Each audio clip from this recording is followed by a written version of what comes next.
정부가 어제 대국민 보고대회를 열고 치매 국가 책임제 구체적인 계획을 발표했습니다. 문재인 정부의 의료 분야 핵심 공약인데요. 네, 어떤 내용을 담고 있는지 경제부의 이준흠 기자와 함께 이야기 나눠봅니다. 어서 오십시오. 어서 오십시오. 네. 자, 먼저 치매가 어떤 병인지부터 실태부터 좀 알려주시죠. 네, 이 치매가 위험하다는 얘기는 아마 많이 들으셨을 텐데 이 주변에 환자가 없으면 이 치매가 얼마나 힘든 병인지를 잘 감이 안 오는 분들이 아마 많으실 겁니다. 예. 제가 치매 관련 자료를 찾다 보니까 이 환자와 가족들의 사연이 나와 있어서 제가 잠시 소개해드리려고 가져왔는데요. 예. 예. 먼저 46살에 치매가 찾아온 한 호주 환자의 사연입니다. 이 처음에 치매란 사실을 인정하기 힘들어서 차라리 암이길 바랄 정도였다. 또 딸이 몇 살 때 뼈가 부러진지 기억하냐고 묻는데 4시 반이라고 대답했다. 또 가장 괴로운 건 자녀들에게 앞으로 영원히 부모 노릇을 할 수 없겠다는 생각이었다. 다음엔 또 인터넷에 올라온 글입니다. 네. 이 환자 가족이 쓴 글인데요. 이 지하철에서 치매에 걸린 엄마를 잃어버렸다. 속으로 영영 못 찾았으면 좋겠다고 생각하고 있는데 찾았다는 소식에 나도 모르게 화가 났다. 이 치매에 걸리면 인지 기능에 문제가 생겨서 일상생활이 힘들어지기 때문에 이 가정 전체가 비극을 맞는 경우가 많습니다. 또 환자를 바라보는 여러 가지 사회적 편견과도 맞서야 하는데요. 이 치매 남편을 돌보고 있는 황순천 씨의 이야기입니다. 환자 데리고 산다, 고생한다, 힘들다 하면서도 다 뒤에서는 시끄럽다. 진짜 이게 가슴이 아프고 죄인같이 살아 항상요. 예, 치매는 정말 환자뿐만 아니라 보호자들에게도 정말 안타까운 병이 아닐 수가 없습니다. 현재 이런 치매 환자가 73만 명에 달하고 또 7년 뒤면 100만 명을 넘을 것으로 전망된다고 하는데 이런 치매 국가 책임제 이런 배경에서 나온 거 아니겠습니까? 네, 말 그대로 이 개인이나 가정이 감당하기 힘든 치매를 국가가 이 부담을 나눠지겠다는 건데요. 이 치매 국가 책임제가 문재인 대통령이 직접 제안해서 만든 것으로 알려졌는데 예. 이 문재인 대통령의 말을 직접 들어보시죠. 국가와 사회 발전에 기여해 오신 우리 어르신들이 건강하고 품 있는 삶을 살 수 있도록 지원하는 것은 국가가 해야 할 책무입니다.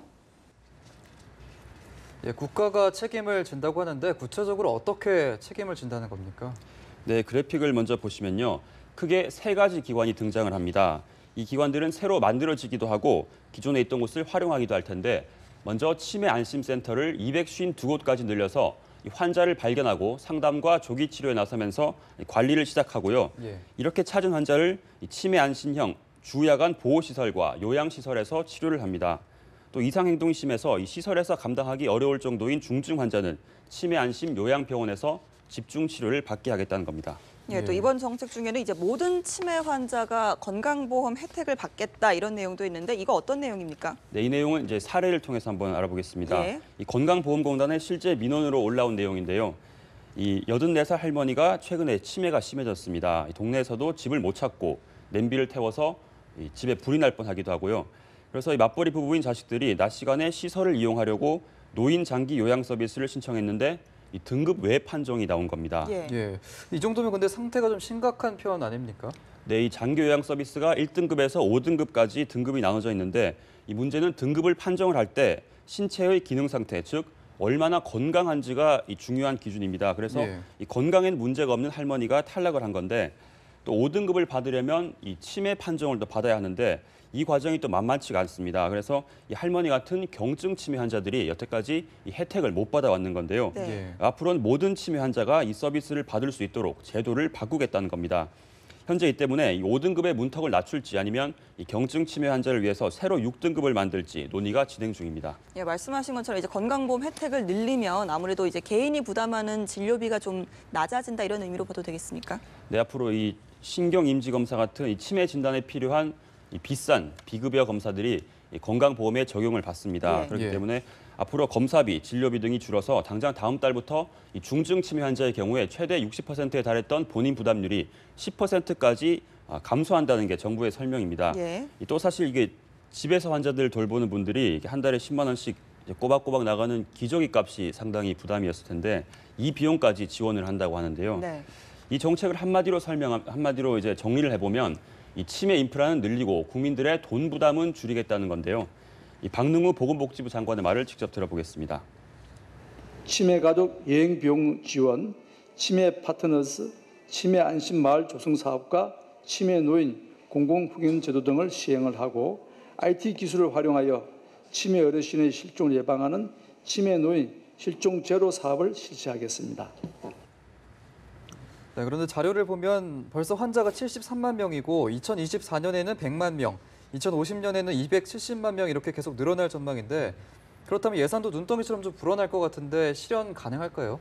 네, 방금 우리 윤도현 아나운서께서 지적하신 것처럼 이 재원 마련이 관건입니다. 예. 의료비나 요양비 등 이 치매 환자 한 명을 돌보는데 1년에 2천만 원 정도가 필요합니다. 네. 지금도 약 13조 원 넘게 필요한 상황인데요. 이 국내 총생산 GDP의 1%나 가까이 되는 수준입니다. 또 2050년에 이 치매 환자 관리 비용만 100조 원, 106조 원이 된다고 하니까 돈 걱정을 안 할 수가 없는 상황이죠. 그래서 예. 정부는 일단 지금처럼 이 3%대 건강보험료 인상을 유지하면서 건강보험료 적립금 20조 원과 국고 지원 등으로 충분히 가능하다는 입장인데 앞으로 좀 지켜봐야 될 것 같습니다. 예. 예, 비용도 참 비용입니다만 앞으로 이 제도를 본격적으로 운영을 하려면 뭐 의사나 또 치매 전문 인력들도 좀 많이 필요하지 않겠습니까? 네, 정부가 이번 사업을 통해서 일자리도 한 5,100개 정도 생길 것으로 내다보고 있는데요. 하지만 당장에는 부족한 게 현실입니다. 예. 이 치매 환자를 제대로 돌보려면 육체적, 정신적으로도 힘들고 이 치매뿐만 아니라 각종 노인성 질병 같은 여러 가지 의료 지식들이 있어야 되기 때문에 이 치매 전문 인력들을 얼마나 갖추냐에 따라서 이번 제도가 이제 성공할지 실패할지가 갈린다고 해도 과언이 아닌데요. 예. 이 앞으로 고령화가 더욱 심해지면은 더 많은 전문 인력들이 이제 필요할 텐데 앞으로는 일자리 정책과 연계해서 이 인력들을 육성해 나가겠다는 게 정부의 계획입니다. 예, 알겠습니다. 치매 국가 책임제 계획대로 잘 진행이 돼서 치매로 고통받는 가정이 없었으면 좋겠습니다. 지금까지 이준흠 기자였습니다. 고맙습니다.